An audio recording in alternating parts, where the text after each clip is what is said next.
Hey all, and welcome back to Super Smash Bros. Ultimate, the World of Light. Or should I say, the World of Dark. Yes indeed, welcome to the Dark Realm, the second act of the game. And I'm thinking we need to kick things up a bit now. So, first of all, I'm going to go to options.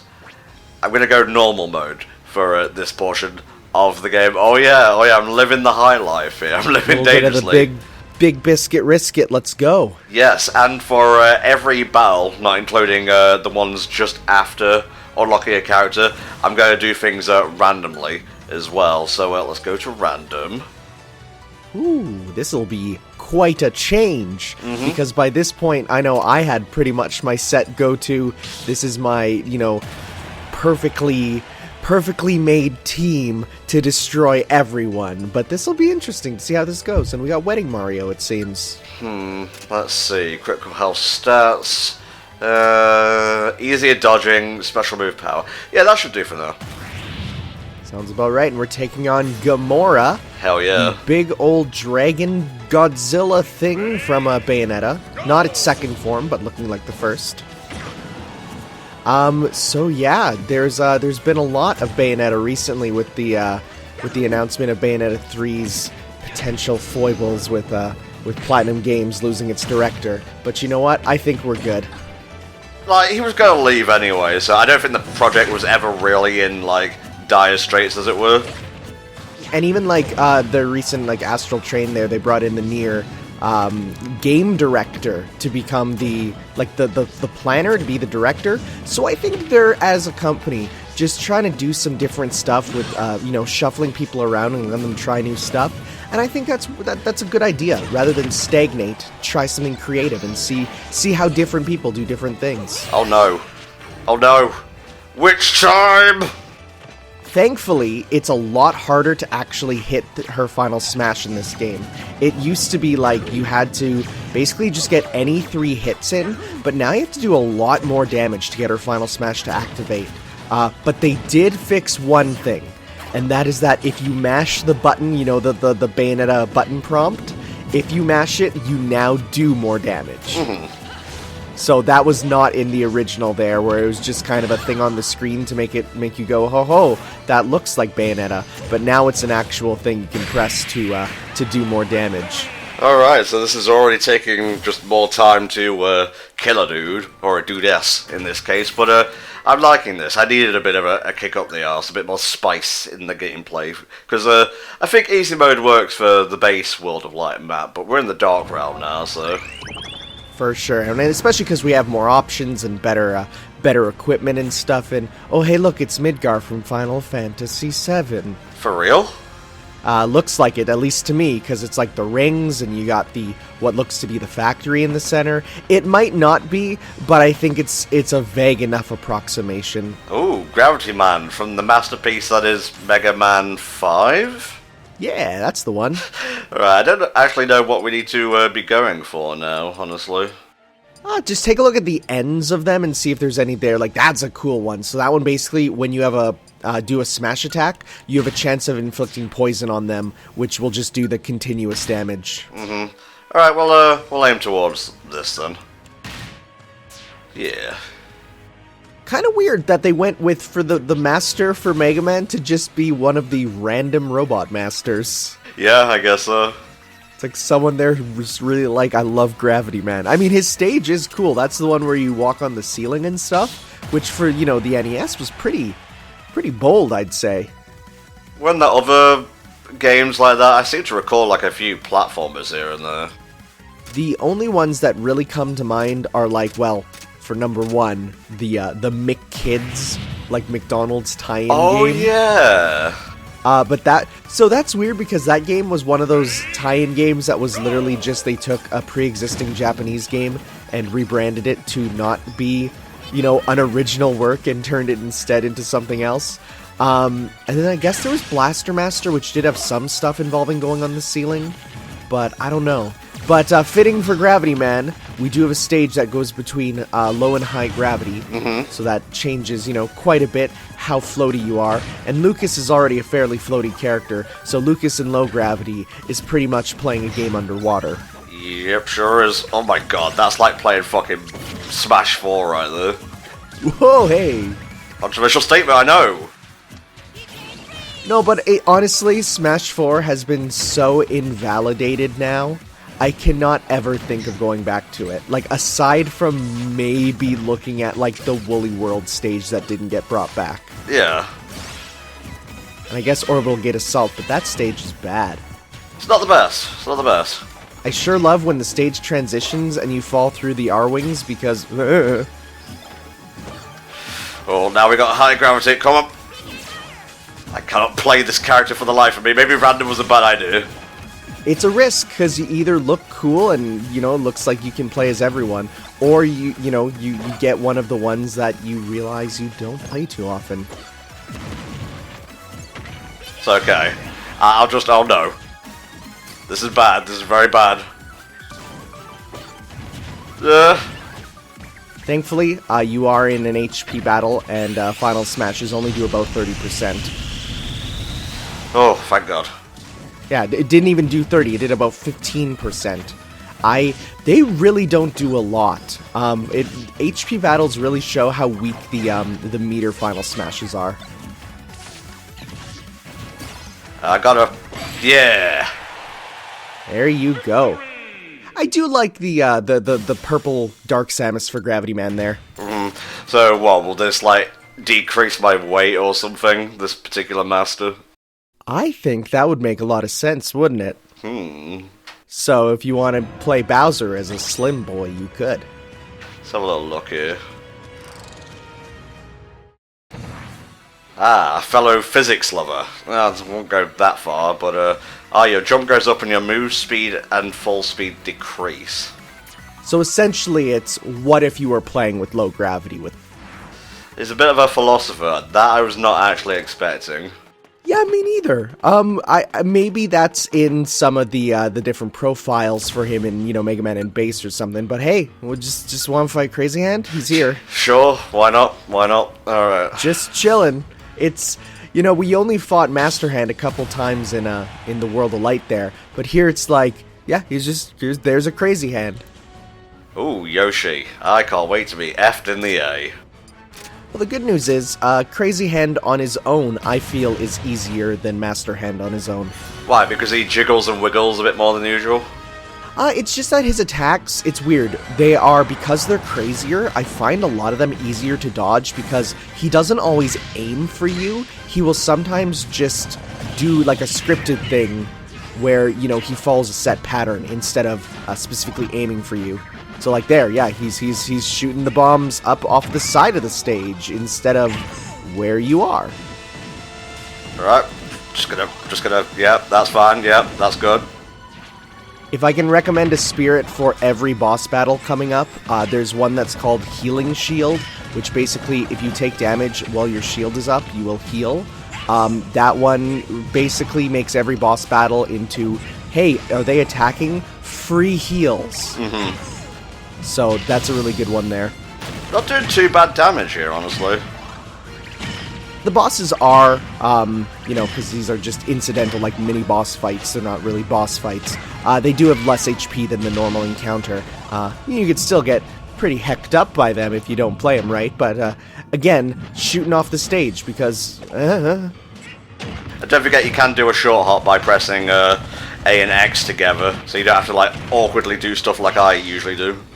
Well, they actually updated it. It used to be you could do a short hop by pressing attack and jump at the same time, but now you can just do a short hop by pressing two jump buttons at the same time, like X and Y, and not do an attack with it. So you can just short hop wherever. I see. Remember, Yoshi has a projectile on his up B. If he's away from you, you can throw eggs at him, which it's weird to think of an up B move that, you know, hits in that way. Yeah. Everything went better than expected. Yeah, 0 HP. You technically got a perfect. What's that? You healed? No, shh, it's okay. It's a perfect. That'll be a secret that we can use later. So I was just thinking that Mickey Mouse thing. It's a surprise tool that we can use later. Did you see? There's a video going around on Twitter. It's like from the Disneyland Connect game, and if you go talk to Mickey Mouse and then leave the room, Mickey will stand there. It's like, so you're just gonna stand there, huh? You're not gonna say anything, and like he has like all this dialogue of you not doing anything, and it ends with him going like, "Well, that was a lovely conversation. See you later." Wow, Mickey, you passive aggressive arsehole. It's really funny, and something that you can tell someone was like, oh, we can have fun with this. We don't get to play around with Mickey like this very often. I think I'll keep auto heal on for now. It seems very handy. Lucas again? Fuck that. Yeah. Let's randomize again. It's not. I think people though say the Smash Bros. Randomize button is not truly random. It does use an algorithm to determine, based on the lowest amount of your natural playtime with a character will determine what you get. Right. It's not the true randomness. Like, if you're always playing as Captain Falcon, you will not get Captain Falcon on random very, very easily. I might add type disadvantage here in more ways than one. Oh my god. Well, thankfully, there is no actual in-game type disadvantages anymore. That was in Brawl, where it was like, use any fire type thing on Ivysaur and it will take more damage. Or use, any sort of water type thing, the one that only, like, one character had in Brawl, which was Squirtle. Use that and, you'll do more damage to Charizard. So it's really broken when you look at the actual matchups and realize that there's, like, no water or grass attacks aside from Pokemon Trainer. Huh. But everyone got fire. Right, show me more of this wonderful map. Is this actually a really nice looking map? I'm not gonna lie. Oh no, it's really cool. And so this area, this whole dark world here, is pretty much a big triangle with kind of spokes going out. So you'll know when you have to go back, pretty much. And yeah, this is confusing. Gotta go through the clouds in a weird way. This is cool, mate. Ooh, Loki, very nice. Do you think you've played Bayonetta 2? Do you think Loki will come back, or do you think he's an incidental second game only character? He seems like a second game character, honestly. Yeah, that's what I'm feeling. I know a lot of people are like, oh, he's got to come back, because at the end he says, I'll see you later, love. And it's like, well, no, that's just him being him. I think he's a incidental one-off dude. Oh no, I wasn't even paying attention to what character the enemy was using, and it's a clone battle. Attack of the Clones, am I right? Hey, Star Wars jokes. Let's not get into that again. I get it. Also, new goal on our Patreon. Once we reach $1,800 dues, we'll do a Star Wars marathon of all 9 episodes. That would be interesting. It sure would, and beneficial. Oh god. Time loop! I mean, hey, they're representing his powers here. You got him going into the Paradiso, you got him using his time slowing. The only thing we don't have is the cards. Can't play Yu-Gi-Oh! With this guy. Dude, have you seen Yugi in fucking Jump Force? Well, of course you have, you playing it. I'm playing it a lot, and he is ridiculous. There's stuff you can do with him which is awesome. The only sad thing is, you can't get half of his moves to be on your OC. The only one you can get is draw a random card. Okay. So it's a move where you draw a random card and you can get either like Swords of Light, Arrow of Fire, or like a debuff or something. So you can draw a random card, but no, Dark Magician, that's for Yu-Gi only.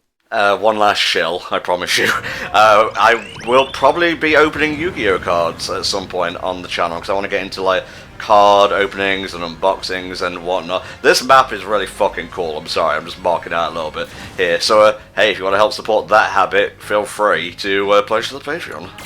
I actually just recently went out because of Jump Force and because of me being like, boy, I sold my Yu-Gi-Oh cards I had as a kid, but I went out and found it was a box of 100 random Yu-Gi-Oh cards, like an official product, but all it was a clear box.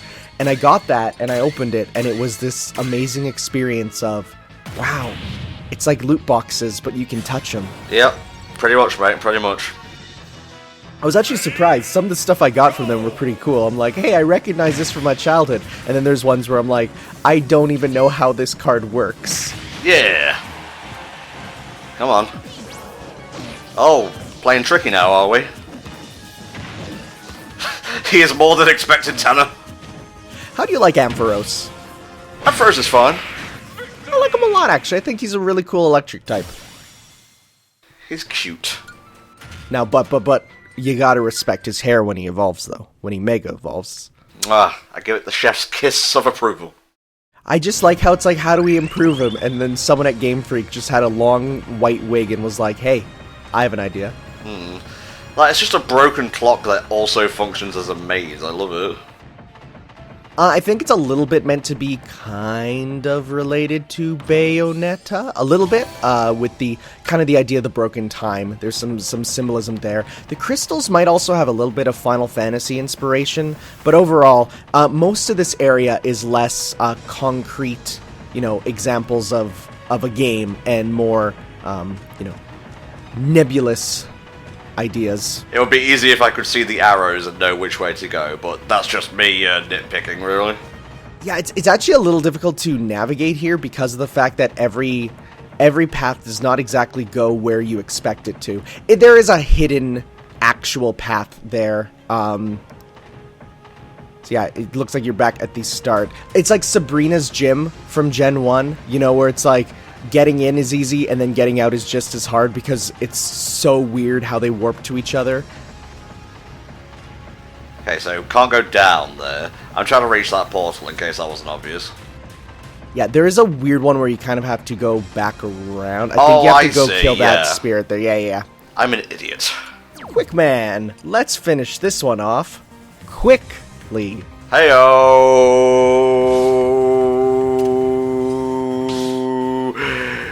Oh, okay, I'm done. Can we never forgive Quickman though? Because his stage is the worst thing ever. Yeah, fuck him. I hate those insta-kill lasers. Don't we all, mate? They actually brought them back for This town. what's it called? The Mega Man Battle Network platformer on the GameCube. They brought back those insta-kill lasers, and it'd be fine if the game ran at a fast enough speed that you weren't pretty much screwed, because you have to play so perfectly in that game to avoid them. Where unlike in the original, you have a little bit of leeway and can potentially avoid his lasers on the first attempt. He's being a tricky dicky, I'll give him that. Which is quite on the nose for Quickman. In this town. Oh, I'm just getting musical flashbacks. Wow, I have not hit him once, I don't think.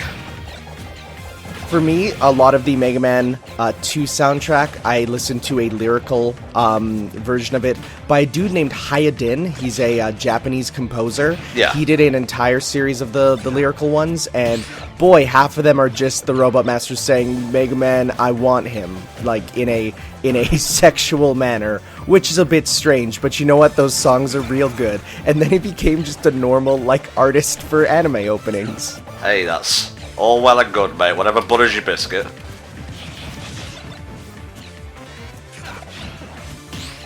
A lot of boomerangs, which makes sense being his weapon there.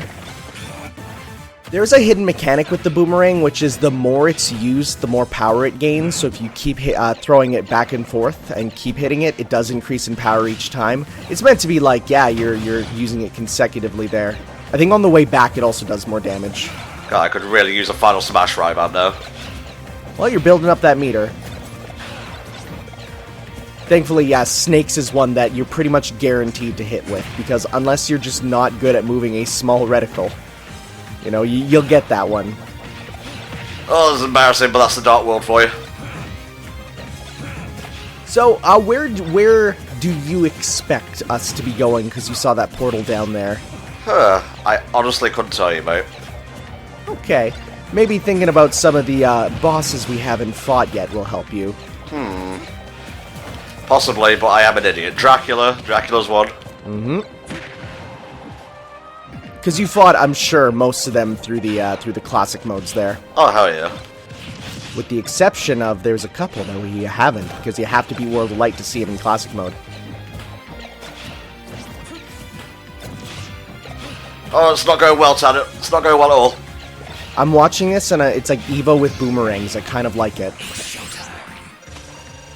Come on. He's a wily one. Haha, he is! Unlike the ones from Mega Man 1, which are not wily ones. You have 2 final smashes, remember. Oh, fuck! It's okay, you should be good. Remember, meter final smashes only do about 15%. Now you do have 1 more. Yeah, that should hopefully do it if you hit him enough times. And he's just ducking there. Yes! That was pretty rad. That was pretty, twin snakes. The missiles are coming and you jump off them. Oh, I am not good with Snake. I do apologize.